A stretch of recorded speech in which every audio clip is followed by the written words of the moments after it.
Jeremy Segal brings together the world's greatest thought leaders and influencers so that together they can make a bigger impact and better impact on the world. He partners with those genuinely interested in learning, growing, developing, and taking their lives and businesses to the next level. And that includes, once again, thought leaders, influencers, evangelists, business leaders, and executives. Folks who typically have audiences or groups of people that are, following them around or on their bus. Jeremy provides education and community for thought leaders and influencers to learn and network with each other. And he believes that when you share bigger, your knowledge is added to the collective consciousness of the world, speeding up the evolution of humanity and thus increasing the probability that it's not all for nothing. That's cool. That's very positive messaging. Jeremy is yet another person who I met through the Peter Winnick, Bill Sherman Thought Leadership Group. How's it going today, Jeremy? It's going great. Yeah, thanks so much for having me, Dave. Good to see you.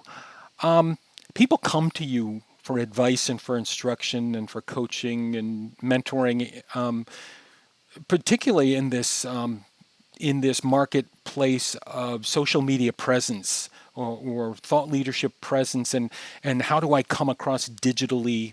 How do I come across online? What's it doing for my brand? If you only had, again, the proverbial elevator ride with a person who just met you and they're looking for maybe one or two tips about improving or enhancing their social media presence, what would you tell this person?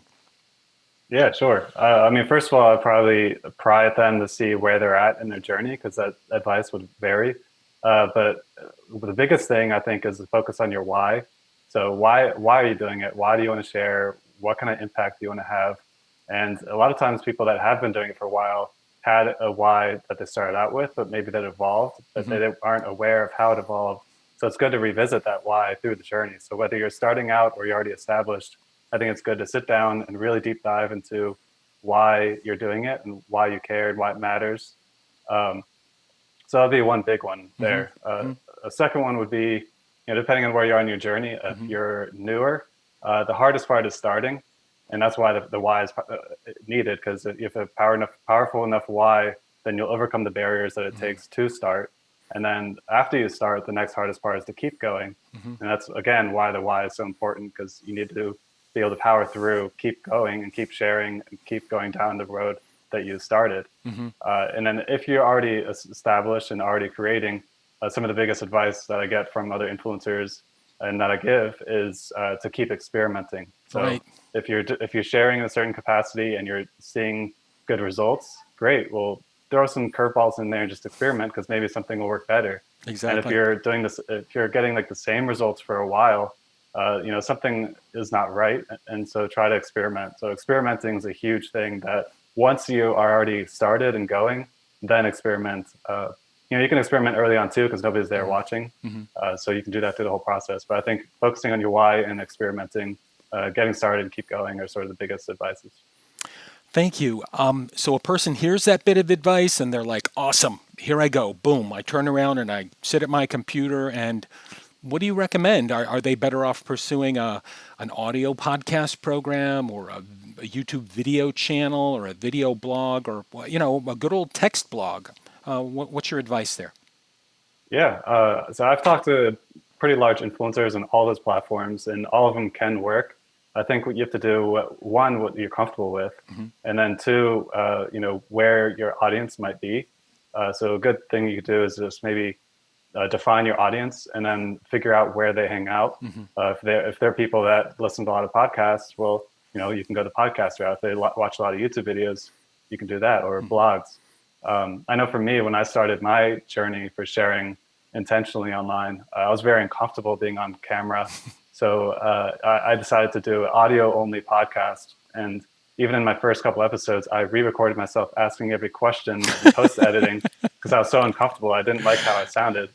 So, you got to do what's comfortable for you, but it's okay to also grow through the process. Sure. So now I've been doing this for a while, and I'm creating, YouTube videos, and I'm doing live streams. So I've overcome a lot of barriers to the journey, but, the important thing is to start. And as you start and keep going, things will become easier as you go.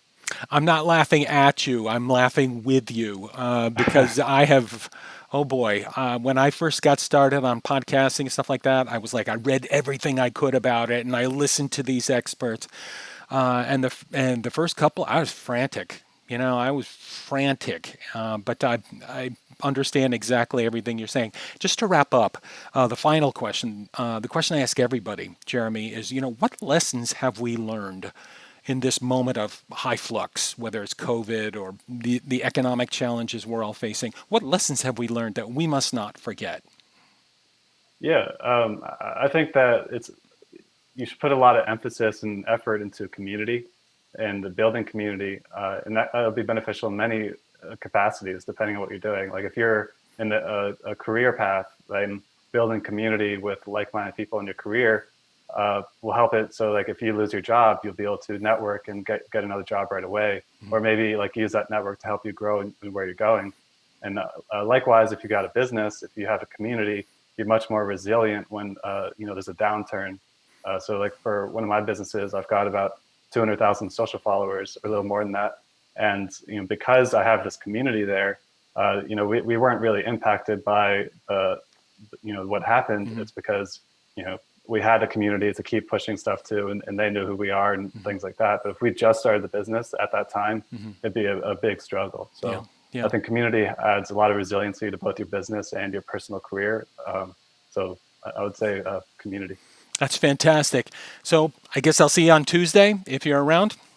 Yeah, I'll be there. And also, I host a weekly meetup on Thursdays, which is actually later today. So if you wanted to tune in that, you're more than welcome.